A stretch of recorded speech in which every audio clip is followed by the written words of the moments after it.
Hi, good day. Hello, ma'am. Good day. Can you introduce yourself? I'm Christy L. Ayoyon, 27 years old. I already have a live-in partner. We have a son, 10 years old. I have three brothers and four sisters. I am the second in the family.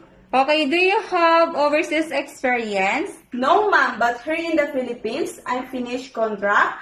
I'm work from June 20, 2017 to May 20, 2019. A married couple have a 5 years old son and 2 years old daughter. I do duties to take care of child, cooking, cleaning the house, washing the clothes, and marketing.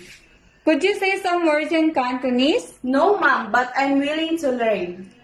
Who will take care of your kids if you come to Hong Kong? My husband and my mother-in-law. Are you willing to take care of a newborn baby? Yes, ma'am. If a newborn baby is crying, what will you do? First, I will check the baby. If the baby is hungry, I will feed them.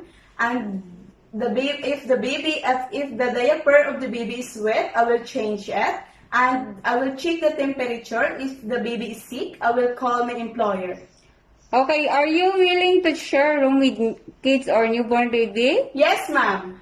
Could you sing a nursery song? Yes, ma'am. I have two hands, the left and the right.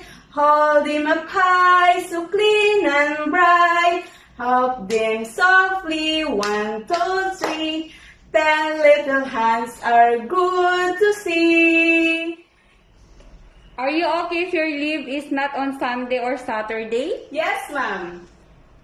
Are you okay if your leave is compensated with the employer in salary instead of leave? Yes, ma'am. Are you willing to take care of cat or dog? Yes, ma'am. Do you have your own cat or dog? Yes, ma'am, I have. Do you know how to cook Chinese food?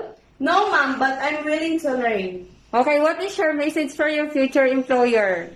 To my future employer, Madam Sir, if you hired me as your housemaid, I will do my duties. I am honest, trustworthy, hardworking. I promise to finish my contract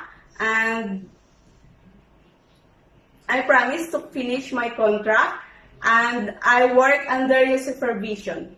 Thank you.